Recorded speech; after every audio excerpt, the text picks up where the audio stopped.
السلام علیکم ورحمۃ اللہ وبرکاتہ۔ جی دوستو، جیسا کہ آج کل جو ہے نا مختلف علاقوں کے اندر پولیس مقابلے کے حوالے سے جو ہے نا یہ چل رہی ہیں ویڈیوز کہ فلاں جگہ کے اوپر پولیس مقابلہ ہوا اور فلاں ریکارڈ یافتہ جو ہے نا بندہ تھا، اس کے اوپر کافی FIR کیس وغیرہ تھے اور پولیس کے ساتھ مقابلہ ہوا، پولیس کے اوپر فائرنگ کی تو اپنے ساتھیوں کی فائرنگ کے ساتھ جو ہے نا وہ مر گیا ہے، فوت ہو گیا، قتل ہو گیا۔ یہ اس طرح کی آ رہی ہیں۔ اسی طرح ڈیرہ غازی خان کے جو ہے نا آج کل ایک مشہور بات ہو گئی ہے، ٹرینڈ چل رہا ہے کہ ظفر لاشاری نوجوان ہے جو پولیس کے اوپر مقابلے کرنے سے اس طرح ہو گیا، اور اس کے جو ورثاء ہیں وہ یہ کہہ رہے ہیں کہ گھر سے جو ہے نا پولیس شام کو لے گئی ہے، پکڑ کے 2 گاڑیاں پولیس کی آئیں اور ساتھ جو ہے نا موٹر سائیکل والے بھی تھے اور پکڑ کے لے گئے، اور فیک جو ہے نا پولیس مقابلہ بنا کے ان کو جو ہے نا قتل کر دیا گیا ہے، اور سراسر جو ہے نا یہ زیادتی اور قتل ہے، اور اس اعلیٰ جو افسران ہیں نوٹس لیں۔ تو اس حوالے سے میں آپ کو ایک بات عرض کروں، اس کے اوپر جو بنیادی چیز ہے وہ یہی ہے کہ دیکھیں، جب ہم دین اسلام کو، دین کو، حق کو، جو اللہ تعالیٰ جل شانہ نے راستہ بتایا، جب ہم اس کو چھوڑ دیں گے، اپنی زندگی، اپنا اٹھنا بیٹھنا، اپنے معاملات نظام ہم اس کے مطابق بتائے ہوئے طریقہ کار کے مطابق جو انبیاء علیہ السلام طریقہ لے کے ہیں، جب نہیں گزاریں گے تو صاف ظاہر ہے، چاہے وہ پھر پولیس ہو، انتظامیہ ہو، حکومت ہو، وہ بھی پھر جو ہے نا صحیح طریقے کے ساتھ نہیں چلتی، کیونکہ وہ جو طریقہ ہے، جو قانون ہے، جو تعلیم ہے، جو نظام ہے، جو سیاست ہے، جو معیشت ہے، معاشرت ہے، جو نظام ہے، جو جب حکومتی طبقہ چھوڑے گا تو وہ بھی اسی طرح جو ہے نا مطلب کرے گا جس طرح ہو رہا ہے، ہر اس کے ساتھ زیادتی، اپنے ساتھ زیادتی، اپنے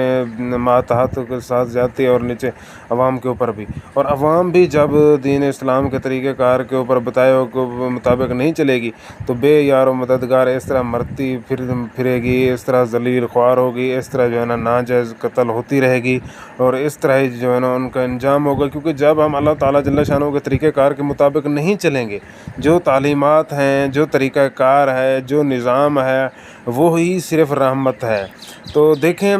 میں گورنمنٹ کے اوپر بھی ایک بات کروں گا کہ کچھ جو انگریز غلام کہتے ہیں کہ دین کے اندر سختی ہے، اور دین جو ہے نا سختی کا حکم دیتا ہے، مثلا چور کے ہاتھ کاٹنا یہ سختی ہے، اور جو ہے نا جو قتل کرے اسے قتل کر دو یہ سختی ہے۔ تو ان سے یہ سوال ہے کہ اگر چوری کرے اسے تو قتل کر ہاتھ کاٹنا یہ آپ کہتے ہو سختی ہے، تو جو چور ہو، جو ہے نا اس طرح اس کو قتل کر دینا آپ کے قانون کے مطابق یہ ٹھیک ہے؟ اگر دین کہے، شریعت کہے کہ چور کے ہاتھ کاٹو تو آپ اس کو ظلم کہتے ہو اور سختی کہتے ہو۔ کہتے ہیں انگریز غلام، یہودی کے ٹٹو اور ان کی تعلیم حاصل کرنے والے جو ہے نا وہ دین کے اوپر سختی کہتے ہیں کہ قرآن پاک کے بارے میں، اس طرح جتنا قانون ہے قرآن پاک کا اس کے اوپر کہتے ہیں، اور یہ حقیقت ہے۔ تو ان سے سوال ہے کہ اگر چور کے ہاتھ کاٹیں تو دوسرے عبرت پکڑیں گے اور چوری نہیں کریں گے، یہ تو اس کو تو آپ سختی کہتے ہیں، اور جب بالفرض اگر وہ کوئی چور ہے، اگر ریکارڈ یافتہ ہے، آپ اسے قتل کر دیتے ہو تو یہ کیسے جو ہے نا انصاف ہے؟ ہاتھ ظلم ہو گیا آپ کے نزدیک، اور ان کو جان سے مار دینا جو ہے نا وہ کہاں سے انصاف ہے آپ کے نزدیک؟ یعنی کہ جو قرآن پاک کا بتایا گیا قانون ہے ہاتھ کاٹنا، اسے تو یہ کہہ رہے ہو، لیکن جو خود کر رہے ہو جان سے اسے مار دے ہو، یہ تو آپ اس قانون سے بھی بڑھ رہے ہو اللہ تعالیٰ کے بتایا ہوئے قانون سے۔ لیکن یہ ہے کہ اگر آپ اپنی طرف سے 1 مارو، 10 مارو، 100 مارو، 50 بندے مارو، لاکھوں بندے مارو تو کچھ نہیں ہے۔ اگر قرآن پاک قانون کے مطابق، رب رسول کے حکم کے مطابق اگر سزا دیں تو اسے اس طرح کے ذہن والوں سے بھی میرا ایک سوال ہے، اس سوال کا جواب دیں۔ باقی جو ہیں کہ بے شک عوام ہو گئی یا حکومتی طبقہ ہو گیا یا جو ہے نا مذہبی طبقہ ہو گیا، سیاسی طبقہ، جتنی بھی لوگ ہیں، جتنی طبقے کے بھی لوگ ہیں، تمام سے گزارش ہے کہ آپ جو اللہ جل شانہ کا طریقہ کار ہے اس کے مطابق چلیں گے تو آپ خود بھی بچیں گے اور دوسرے کو بھی بچائیں گے، دوسرے بھی بچیں گے۔ اگر آپ اسی قانون کو، اسی تعلیم کو جو اللہ تعالیٰ نے عطا فرمایا ہے انبیاء علیہ السلام کے ذریعے سے ہم تک ہمارے نبی پاک سرکار صلی اللہ تعالیٰ علیہ وسلم لے کر آئے ہیں۔ جب ہم اس طریقے کے مطابق نہیں چلیں گے، وہ تعلیم حاصل نہیں کریں گے، دوسروں کی تعلیم حاصل کریں گے تو یہی حال ہوگا۔ وہ قانون حاصل نہیں کریں گے، کفار یہود و نصارہ کا لاڈ مہکالے کی تعلیم اور قانون استعمال کریں گے تو یہی حال ہوگا۔ اور اس کے بعد جو رہنے کا، اٹھنے کا، بیٹھنے کا، زندگی گزارنے کا جو طریقہ کار ہے، جب ہم وہ استعمال اللہ جل شانہ والا، دین والا، اسلام والا نہیں اپنائیں گے تو ہمارے ساتھ اسی طرح ہوتا رہے گا، چاہے عوام ہو یا حکومت ہو، سب کے ساتھ۔ تو گزارش ہے کہ اللہ جل شانہ کے بتائے ہوئے طریقہ کار کے اوپر چلیں، انشاءاللہ اس طرح کی کوئی پریشانی معاملات کسی کے ساتھ نہیں ہوں گے۔ اگر اس طرح معاملات ہو رہے ہیں، کسی کو انصاف نہیں مل رہا اور کسی کے ساتھ ظلم ہو رہا ہے، کسی کے ساتھ ہم جو ہے نا الحمدللہ دو چیزیں ذہن میں رکھنا، ہم لوگ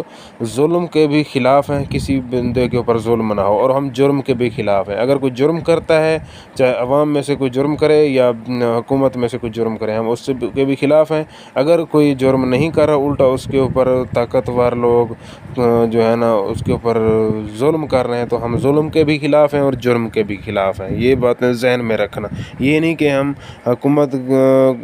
جو لوگ ہیں ان کے خلاف ہیں اور جو عوام کے ہیں ان کے خلاف نہیں، اور عوام کے خلاف ہیں اور حکومت کے نہیں، حکومت کا بندہ ہو یا عوام کا ہو، جو جرم کرے گا یا ظلم کرے گا ہم ان کے خلاف ہیں۔ بے شک وہ اللہ تعالیٰ کے